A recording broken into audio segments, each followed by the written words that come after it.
Welcome back, ladies and gentlemen, to the LCK podcast. I mean, LCK Summer 2018. I'm Atlas. This is still Papa Smithy. We're trying to get into Game 2. The game, I believe, has been remade. We are going to be jumping in. It's Afreeca versus Kingzone. If you guys forgot, it has been a while, and we're just getting through these issues, making sure that we can get in there. And in the short break, what did you guys do? I personally, I paid for my dry cleaning for the future, you know, just making sure that I get all my clothes sorted out. So that's what I managed to get done. What did you get done, Papa? I took a photo of our studio audience for Papa's Mad Life podcast pilot edition. Yeah. I waved to some fans. We actually have some global fans here. We do. I wonder whether they're listening to the podcast. Maybe not. It would be a bit offset, so maybe they'll do the awkward, like, 12 seconds reaction after real life happens. But yeah. A Trash Yasuo was the name of the summoner on Twitter, at least. So that was a name that I thought was pretty funny. Yeah. We've seen a couple of those. This one's honest. We've seen a couple of those. So. Yeah, we have. But sounds like we might have something to show you. What about some team comps from the game? I don't even remember these. Okay, that's what they managed to pick up. So Khan picking on, I think, crashed the entire game the first time we tried to load it, but he's assured you, Papa, that he can certainly play the champion, and we'll see whether he can put it to the test now up against his famous Jace, as Joel does give us word that we are starting the game again very soon. And hopefully we'll have Kuro and BDD not worried about whether they can hit each other or not. Yeah, that contract about not autoing, attacking each other, Gorilla getting pulverized in melee range as Fiddlesticks. Yeah. Some strange things were happening on the Rift. Certainly were, but now, hopefully, now that we've wriggled all of the bugs out and hopefully got the howling out of the ears, oh, the music's we can back. get into the game. So, ladies and gentlemen, we don't want to jinx it. Hopefully, we can actually make it for Game 2. Kingzone DragonX versus Afreeca. Let's hit the Rift.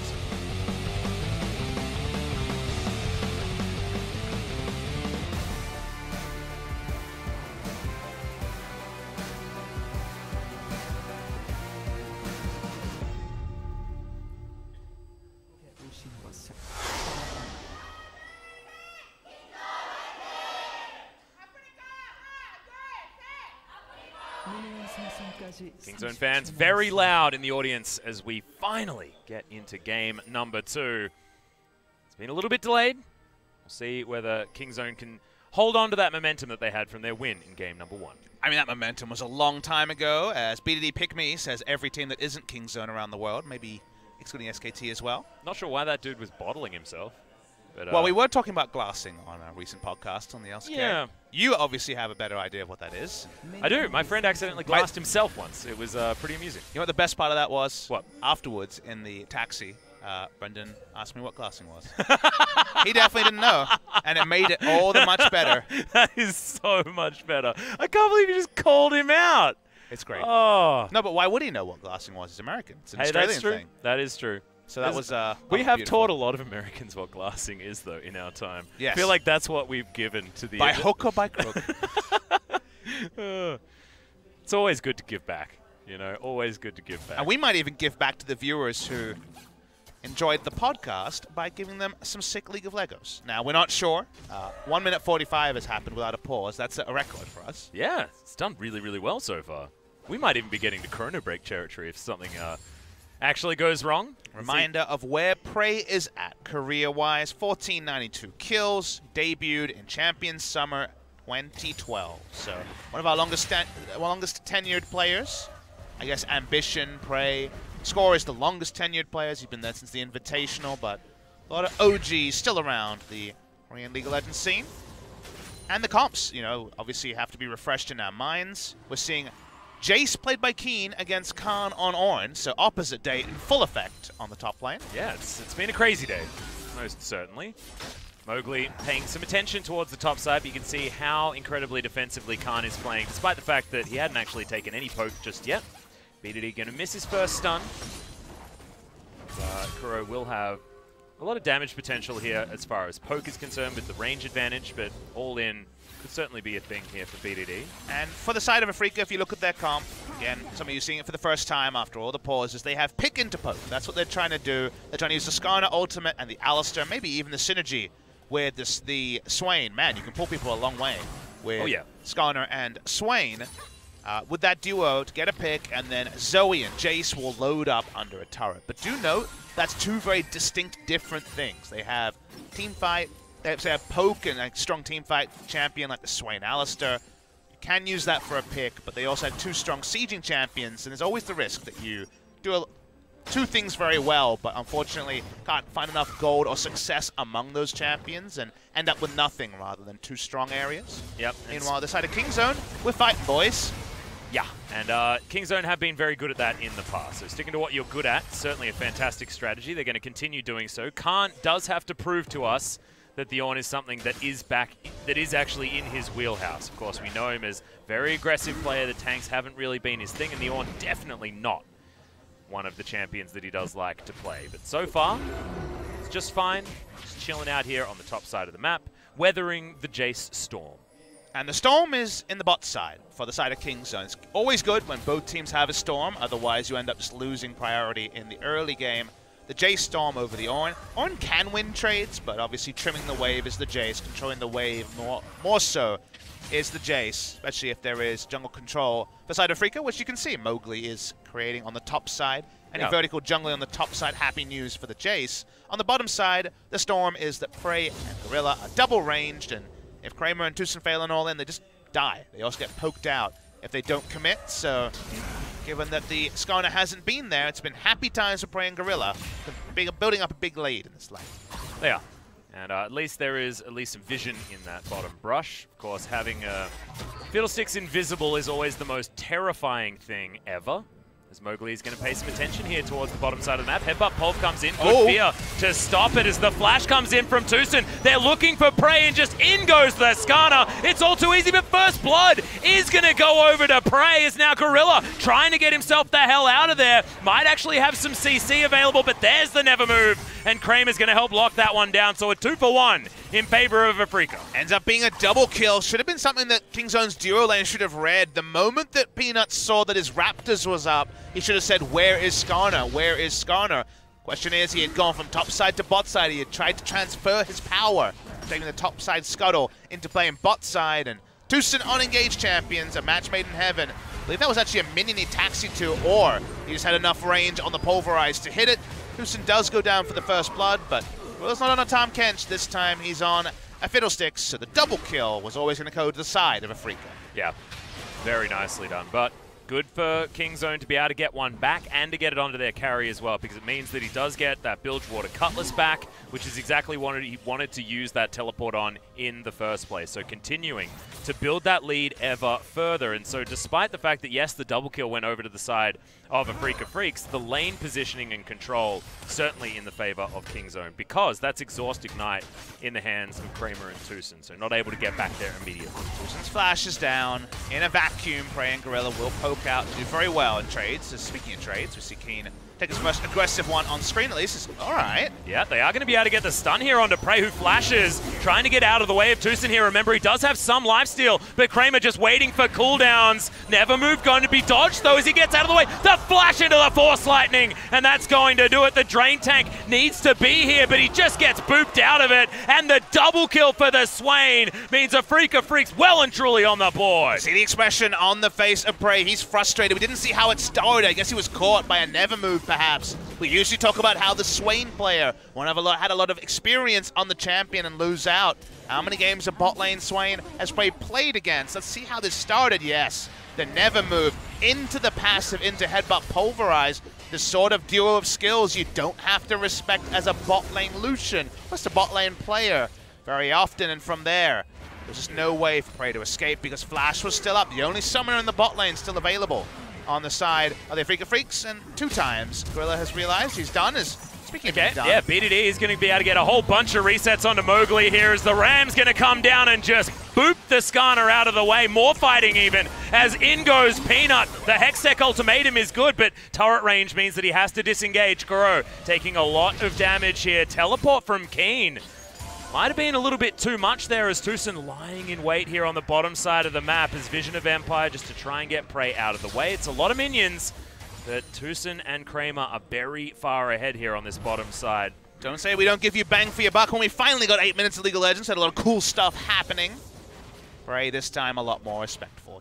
Yeah. Is unfortunately got the longest auto attack range, which makes never move.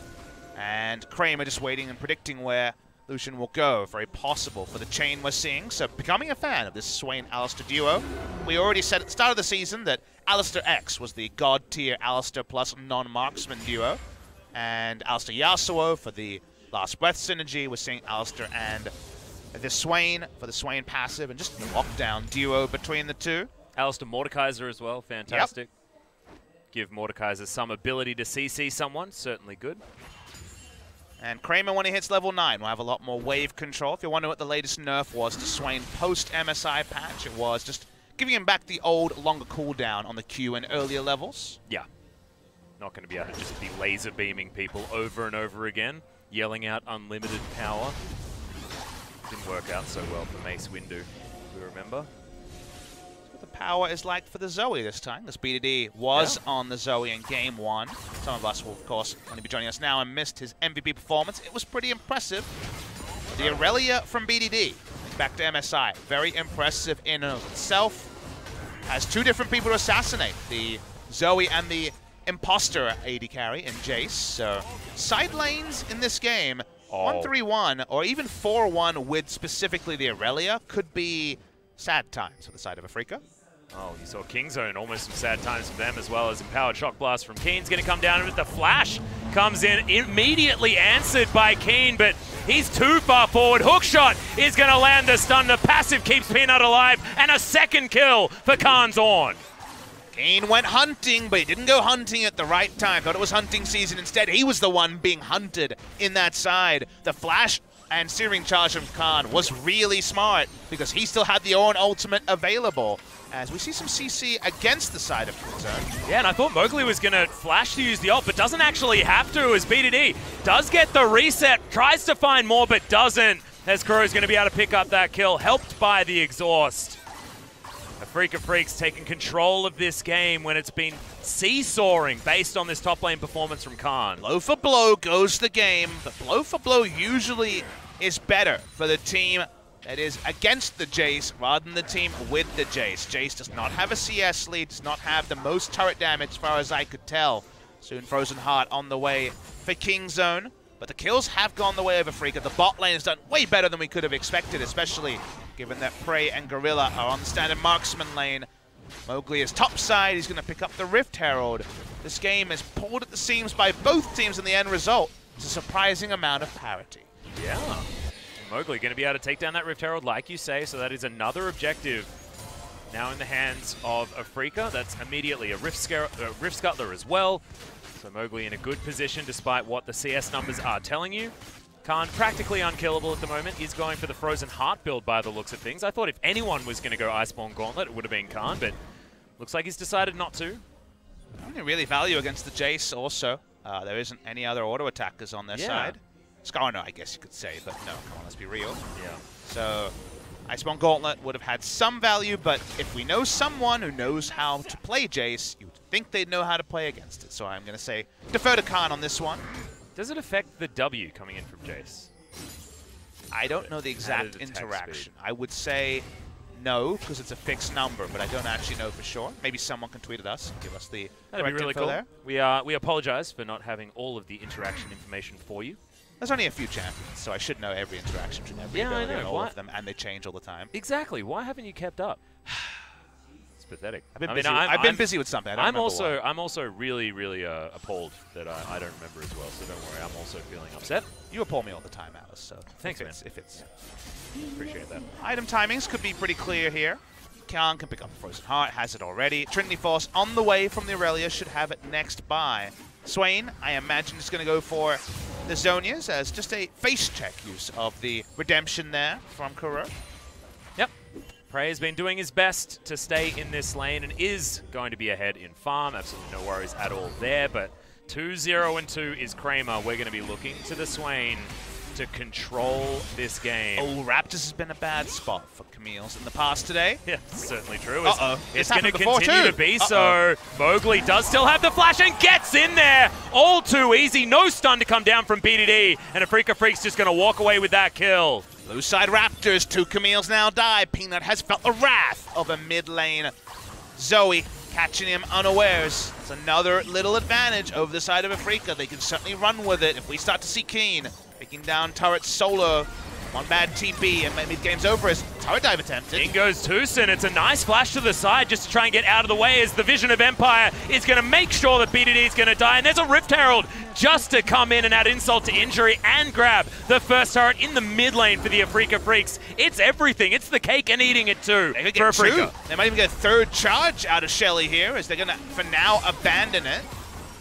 Well, Super Soaker going to stop Peanut from moving forward as in goes the Crow Storm, but he's just going to get booped back out. The Ram's going to come in. Remember, this is a huge on as the flash in from Prey. The culling is going to help seal the deal on the Zoe. 5 kills now for Kingzone, but like you say, Shelly still pounding at this turret is going to help take that one down, as Gorilla is going to be able to kill her in the end, but she got some hella value. Shelly confirmed Afreeca Freecs fan gave no mundos about those creeps and took down the turret. We're going to see the replay, and this is what we call the multi-flank coming through from Kingzone. The Ornn ultimates have been on, certainly from Khan on his 2nd game ever on the Ornn in competitive play. They get a couple of kills, but BDD has been stalled. No Trinity Force at 14 minutes like you would have expected.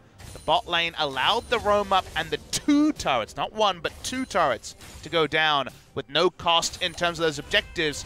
We always talk about kills and objectives rather than just the straight up kills. And that gives the gold lead to the side of Afreeca. Also means that it's an incredibly long lane for BDD to have to deal with this Predator Skarner as well. So see what BDD is going to be able to do as Headbutt Polv comes down from Tucson, but thankfully Relentless Pursuit is there for Prey. Exactly as the teleport had completed. Tried for a prediction, but seemed like there was just enough time for the skating away by the Heartseeker Lucian. Yep. And Prey just going to collect this minion wave before it even gets towards the turret. So as far as taking down the rest of the turrets is concerned, sieging for this composition going to be tough unless you're the Jace into a pure Ornn 1v1. But at the moment, that's just straight up not working because the Ornn has just picked up all of the kills, apart from 1 for Kingzone. The sad build coming out from Keen as well. The straight Dirk into, I need a Black Cleaver, Phage. Yep. Not going to be able to finish that first item. I think Keen in this spot might just have rushed into the Black Cleaver. He could also have gone Youmu's to try to sidestep the Ornn ultimate, but that is usually a fool's errand. But with a little bit of 2 items, that's not going to help him in combat stats. Kuro's going to start hitting some of these paddle stars, as could have really helped them get a siege happening on this turret, as Gorilla lying in wait. That's another trouble bubble landing. Stopwatch having to be invested here by Peanut, and now won't have that available for the next ensuing fight, which could be a big problem here for Kingzone. They will clear out this minion wave, but it's just getting worrisome and more worrisome. This bottom lane from Kingzone. Siege and dive can be threatened. The siege is 1 man, but the dive is scary. Gorilla will get his recall off. Will be able to get back. It's very low on health and nothing to drain. Setting up for this turret. Seems like they'll get it here as Kingzone fully disengaged. Yep, man advantage now available. And Afreeca continue this objective snowball. We'll bring it out to about a 3,000 gold lead here at 17 minutes into the game. Nothing to write home about. Oh my god. As total damage dealt is going to be 1 out by Gorilla. That Crow Storm definitely did get some value. And it's just honestly largely going to be incidental E damage in lane. The Dark Wind popping between fairly short-ranged people. Yep. A lot of poke coming through from Gorilla, who's gone Aftershock. He hasn't gone for a lane in Keystone. You often see this Aftershock Fiddlesticks becoming much more common because even though you only have 1 ability to proc it, you're all about your fear anyways as a support Fiddlesticks. And what usually happens is that you poke people a lot and then you fear 1 person and die to the person who isn't feared because, of course, a short gust of wind is something that Fiddlestick support dies real fast. So the Aftershock gives you a little bit more counterplay and just the off chance you might live longer. Yep. BDD has at least been able to continue farming up. He's going to be able to go back, grab his Trinity Force as well as his Merc Treads now, so that item spike is going to come in at 17.5 minutes into the game. Very scary timing from the Swain. Yeah. Already 6 stack Rod of Ages and Zonias, so already someone getting into melee range, BDD for example, might say, I'm going to 1-3-1, guys. I'm going to split push. Yeah. And they're going to say, well, you don't have teleport. He's going to say, don't worry about it. Because the Swain already ruins his day with just being able to answer melee range threats. Well, not having teleport might be important for Kingzone come the later game. And Keen in general, not being able to pick something up around the Ornn is credit to Khan, who we should again mention that Ornn does very well into Jace. Well, Keen is very scared about the amount of champions missing from Summoner's Rift. And Khan playing very aggressively far up in this lane. They don't have deep vision, so this is good top laner sense, as expected by our Korean representative top laner. Yep. Can Khan do it? Can he reverse the matchup and take the turret first?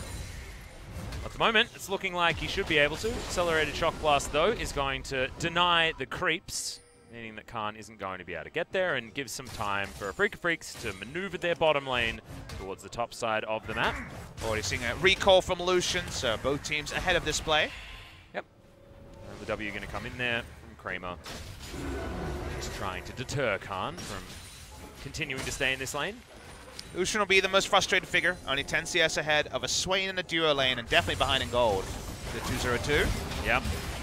Epapov comes in, the never move, the pullback coming down from Kramer there as well. So much damage, but so much CC as well as the tank just gets destroyed. Now the culling is going to play in. You remember a lot of it's now on cooldown as Prey. Free hitting in the background. The Zoe is going to get rid of the Fiddlesticks, and at least the sleep did land on top of Prey. Gets himself out of the way. That flash was necessary as well. BDD gets one, but he gets traded back onto, and Keen comes in and lays the hammer down on the Lucian. Afreeca play under the enemy turret like they've never been anywhere else. That was home for them. They were able to pull it off, get the kill. So much ability to tank through with their beefy tanks and just to reset aggro. Watch this extended replay. They already have Kuro topside, and deleting the Ornn, who had most of the gold for the side of Kingzone, was the side of the good news for the Afreeca Freecs. Yeah. We thought that it might have been something brought back here by Kingzone, but BDD couldn't find too much there with the ultimate. Take the aggro really, really well. BDD ends up trading his life. Getting 1-for-1 there was probably fine, but then Keen respawns. They can kill the next member. Peanut the whole time was not present. 5 members under the turret, well juggled, means another lead is grown by the team of the Afreeca Freecs. Is it enough? Will the Jace be able to do Jace things, or will it be more of an NA Jace in this game? We are not to know. Not yet. But at the moment, seems to be working very, very well for the Afreeca Freecs. And I swear, Tucson when he's on a playmaker is very frightening, as once again there's an opportunity. Peanut's in trouble, half his health bar still there as tactical sweep doesn't do anything, and it's the Skarner that grabs the kill. Prey, he was on the top side of the map, so Kingzone no chance to fight.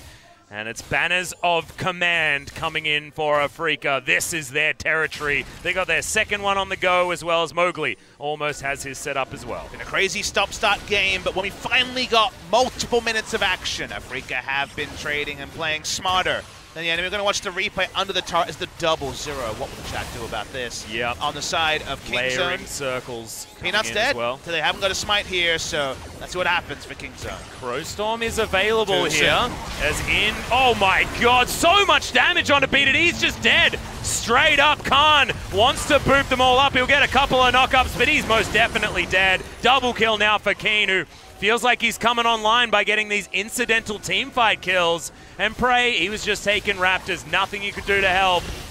Kingzone, it's looking like some of their other games, as it's just not a lot that they can do here. Peanut makes his way back in. Hextech Ultimatum is down, but Tucson, he's just unkillable at this stage. Gets booped back into the Baron pit as well as Prey, trying to get damage down onto Kuro. Does so, as this Baron is relatively slow. Poking over, here comes Keen. Yeah, and Prey getting himself into safety as Peanut over the side wants to find Kuro. Vision of Empire to stop Peanut from getting through. Flash picked up by Kuro as well, as the Baron was leashed the entire time, and Kingzone are just gonna give up somehow. Afreeca lock it down. Even though it's a really long Baron take, it was well taken by the side of Afreeca. First, we had the zoning. Watch the start. We might need Summer Olympics volleyball Alistair for Tucson, because he comes in, spikes in Aurelia, and she pops instantly dead. She into the Skarner ultimate. Good job, Tucson. Turns out your Alistair's as good as we remember. From here, it's all about Baron secure. They kill Khan incidentally, because of course it's 5 people. We're not going to show the rest of it, because the best part was at the start. Yeah, all about Tucson. This guy's Alistair is so damn good. But Kramer, he's been able to fit onto this Swain very nicely as well. 3-0-8 now for him. His third unique champion, and his other ones with Darius and Gangplank. This is the guy who played Wits End Lucian years ago, so he's found a meta for him. He wants the first class ticket to 8.11. Yep. Wants the weird stuff. As Cloud and Infernal Drake. It's a bushfire for Afreeca with the dragons that they've picked up, and Mowgli once again going to be able to head towards this Rift Scuttler as well on the other end. You can see the damage chart for the last team fight. It's pretty lit, Atlas. It is. The fire has certainly caught and gone around the multiple members of the Afreeca Freecs crew, having a day out on the Zoe after we already saw BDD now hours ago, having a day out in game number 1 of this series. And while we're not going to call third game just yet, it's not the casual 11,000 gold lead at 23 minutes. Yeah. Very, very tricky for Kingzone to get back in. They have strong engage. They can still 1-3-1, but maybe not with no Sterix Gauge still on BDD, who's been chain ganked this game, 1-4-2, not MSI tier. In the particular game, they start the siege, and we mentioned how they could siege and teamfight. When you're in the gold lead, they can do both really good. And also, whenever Tusum walks at anyone, complete respect needs to be given to the cow, meaning he can zone on his own away from this inhibitor turret if he wants to. At the moment, just trying to gatekeep Peanut, looking for a flank, but they're just going to destroy these turrets so incredibly fast. Who needs an AD carry? Just utilize all of the AP damage onto the turrets. And it looks like the Afreeca Freecs aren't done. They don't want to waste any more time in this game. Peanut's in mid lane, so they need to try and draw him over. Peanut doing the Blossom thing. Yeah, I was going to say, a bit of Blossom strategy. Hey, at least he's not killing minions. He would have killed the minion wave, but it wasn't there. there. There's a red buff available. Should get over there. You have to laugh, otherwise you cry. Exactly. Well, Peanut is finally going to turn up. Does have at least a turret there as Gorilla. Yeah, I mean, someone's going to get hit by these paddle stars. And Gorilla, he doesn't have a lot of health bar to help him out. Even the Shock Blast as well. There is so much poke available as Khan. He's going to blow the horn. We're going to try and get Kingzone into a team fight that they can win. Gorilla, good position with the Crowstorm and BDD. Lands the ultimate. He's dancing around the fight as Mowgli is going to fall immediately. Cleanse is going to come in, but there's the Shock Blast, and Keen knocks out the Aurelia. Khan, the last man standing. He just has to watch as all his structures go down. The Nexus is also going to fall, and we're going to be brought to a game number 3. We would not want it any other way when it's a finals rematch from Spring and Kingzone. They need to turn this one around against the Afreeca Freecs. Afreeca Freecs make it weird, and they make it weird in the best possible way for them. The 2v2 in the bot lane, Atlas, the double kill after the first gank went through was the tipping point. Suddenly Lucian and Fiddle had nowhere to go. Not impressed with the second Fiddlesticks game from Gorilla in his career. Made his trade on the melee supports and now tries for the lane. Well answered. Love the Swain-Alistair duo. That was a cool one, and one we might see more. Alistair plus Bruiser just works so well. Swain fitting in well. Jace versus the Ornn, and we did learn that Khan's Ornn, very, very decent in this game. But the moment that Paddle Star once again connected with a Camille around enemy Raptors as well. Eerie how game 1 and game 2 melded a little bit. We're in this Twilight Zone after the long pauses, very frustrating for both teams and the fans at home. Now we get a best of 1 to see who comes out ahead between these two teams. Yeah, and can Kingzone turn around what was a much bigger defeat than they managed to give to the Afreeca Freecs in game number 1 as well? This is really rough. Mowgli also brilliant performance on the Skarner. One of the first times that we've seen Skarner really work on 8-11. I know it hasn't been very successful over in the LPL either, even though people are still trying to pick it and trying to make it work. Who would have thought that it's the Afreeca Freecs that can draft Skarner into a position to succeed? Certainly were able to do so. As let's have a look at that sweet Zoe damage. Still a lot of damage to Ornn in lane as well, but I like that you credit the Skarner. The second lowest number here, but the big thing takeaway was took the top lane scuttle to allow the Jace to push.